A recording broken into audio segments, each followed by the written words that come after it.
Welcome back to the channel. If you sometimes compare yourself with others, then stay tuned because today I want to do a deep dive into this topic and help you stop this once and for all. As you can see, I'm still in beautiful Bali right now, and this will be my last video from this amazing island. If you want to see what I do here in the last 2 weeks, then make sure to follow me on my Instagram so you don't miss out on daily updates. Before we talk about how we can stop comparing ourselves to other poker players, we want to first understand why we do this. First of all, let me tell you this.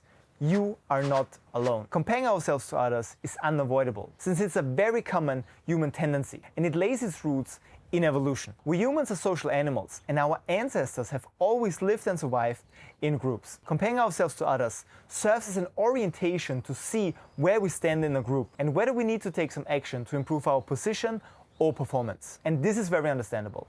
If you end up being the weakest of the group, you might end up being killed or not spreading your genes, which was a huge disaster back then. There are many different psychological studies that have shown that humans can define themselves independently, but only in relation to other individuals. So funnily enough, comparing our feelings, behaviors, and opinions to someone else is necessary for us to find better answers to the timeless questions about who we are. According to this approach, we can find two types of social comparison. The upward comparison, when we compare ourselves to people we think are better than us, and the downward comparison, when we compare ourselves to people we think are worse than us. In the first case, we might use the upward comparison to evaluate our performance and change our behavior to perform better. Differently, with the downward comparison, we're usually driven by a desire of self-enhancement, and we do this to feel better about ourselves and our lives. So on one side, we have a biological need to compare ourselves with others, while on the other, we are also aware that comparison often leads to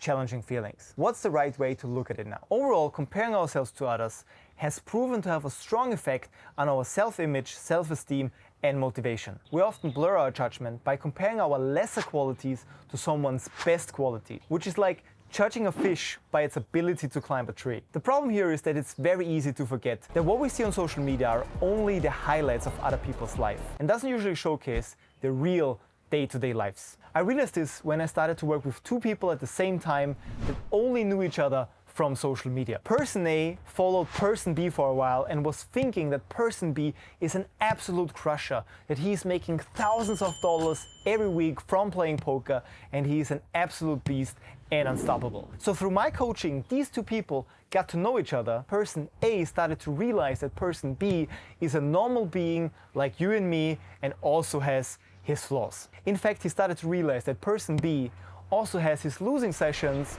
and is far away from being perfect. Person A told me this, and he said, seeing this and realizing that even the best poker players only post the winnings and the successes, the highlights on social media, made him realize that he can become one of the best poker players himself. So through that, he gained a better performance, more motivation, and more self-confidence to chase his dreams. So you see, it's very hard to compare ourselves with others. Yet a lot of people fall into this trap and evaluate our lives based on what we see or think of others. Questioning the extent to which comparing ourselves to others is good for us can be the first step towards being less sensitive to its negative effects. Keep in mind that social comparison is not always automatically bad. It can also have its beneficial effects when used in a helpful way.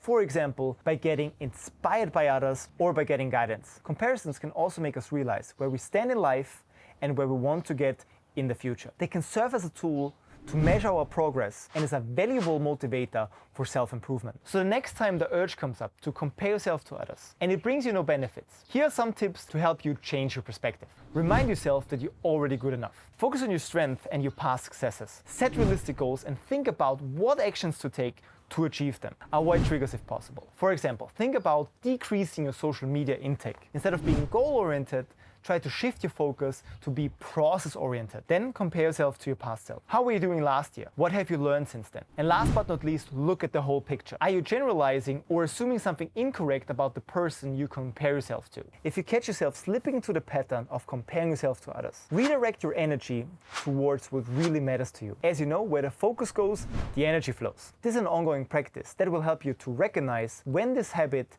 might become harmful to your mental health. If you want to get some guidance in this area and you want me personal to help you with this issue, then click the link down below in the description. You go to my website, you fill out a very quick application, and then you schedule a call with me personally where we will analyze your specific situation and how you can stop comparing yourself to other poker players. That being said, talk to you soon and see you in the next video.